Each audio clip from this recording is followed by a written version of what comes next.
Vejamos agora nesse vídeo a inversão magnética da Terra. Quais são os riscos? Astron Brasil.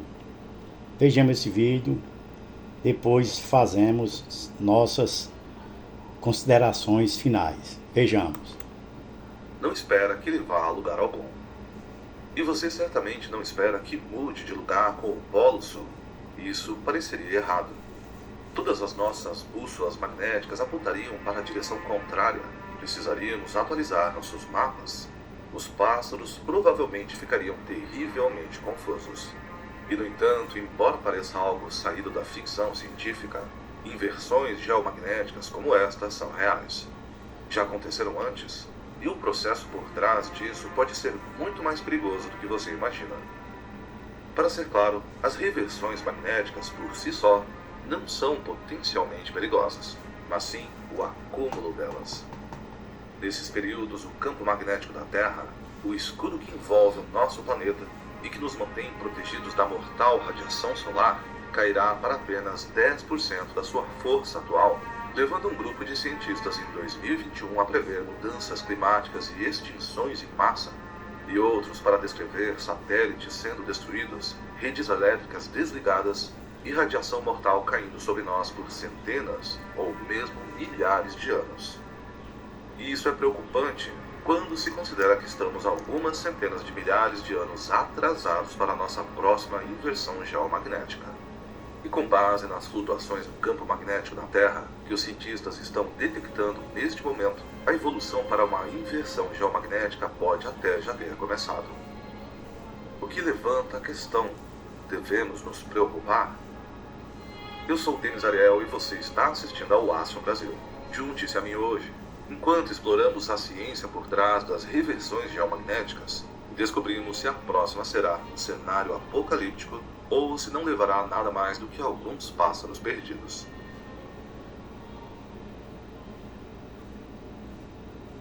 Vamos começar tentando entender de onde vem o campo magnético da Terra.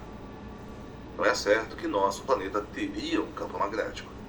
Por exemplo, os dois planetas que nos flanqueiam, Marte e Vênus, não têm um campo magnético, o que para a Terra é algo muito bom, pois, em primeiro lugar, sem ele, existe uma possibilidade muito real de a vida não ter sido capaz de surgir aqui. Graças ao casulo protetor deste campo, a radiação solar mortal é desviada da superfície do planeta, permitindo que os seres vivos floresçam sem que toda essa radiação destrua seu DNA, causando mutações e cancros. Os cientistas ainda estão tentando descobrir todos os detalhes da razão pela qual certos planetas têm campos magnéticos e outros não, mas a principal teoria atual é que o núcleo da Terra atua como um gigante dínamo. É um princípio da física em que você pode usar campos elétricos para criar campos magnéticos e vice-versa. Este é o princípio sobre o qual as usinas de energia funcionam. Mover um ímã através de uma bobina de fio faz com que uma corrente elétrica comece a fluir, pois a mudança do campo magnético exerce uma força sobre os elétrons ali presentes.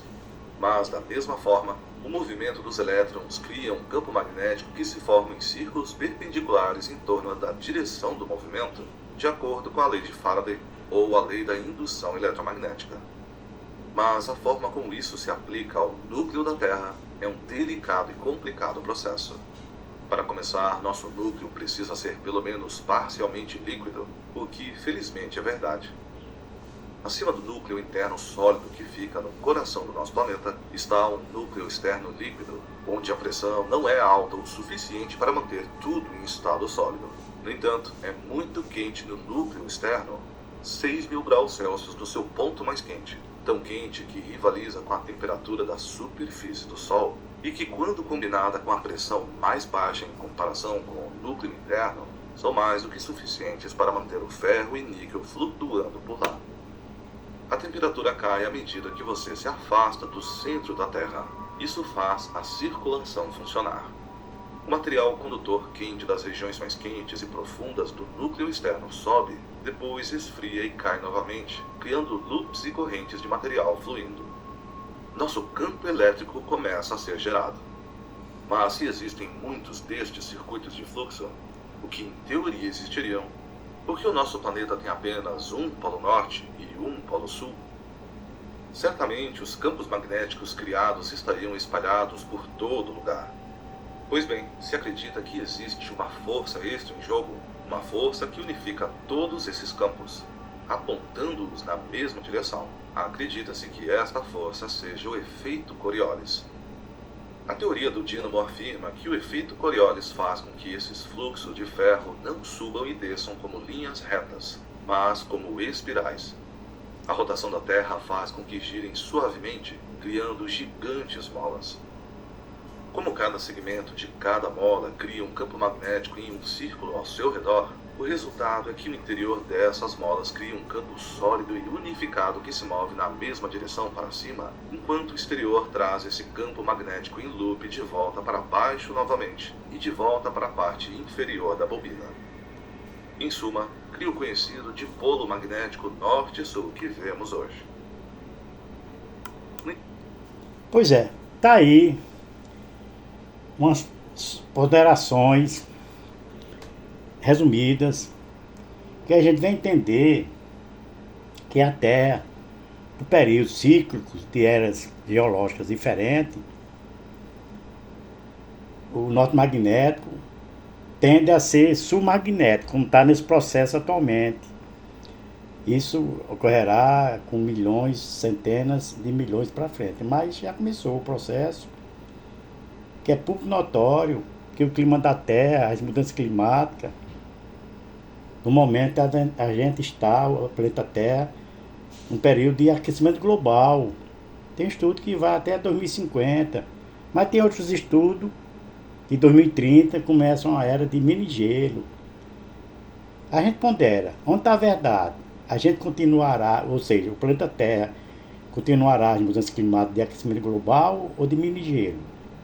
Essa é a questão. Então, a gente vê também que a deriva continental, desde o tempo da Pangeia, quando veio a deriva continental, que os continentes separaram e estão subindo da altitude. O Himalaia, no começo, quando fizeram essas simulações científicas e a cartografia, lá no Himalaia tem em média 8.888 altitude em relação ao nível do mar. Mas será que hoje, em 2024, essa altitude, que foi, digamos, essa modelagem de cartografia, foi de 100 anos atrás, será que o Himalaia não está mais alto?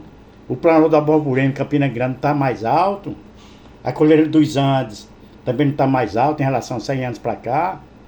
Os Alpes Suíços? E os mares do oceano estão avançando ou estão recuando? Porque à medida que a deriva continental estão se afastando, o mar recua, evidentemente, os continentes sobem. Eis a questão. Vamos ponderar tudo isso e levar para um questionamento científico da ONU, dos painéis internacionais que ocorrem de 2 anos. Aqui no Brasil vai acontecer a COP 30, que vai ser em Belém do Pará. Uma boa tarde para todos nós.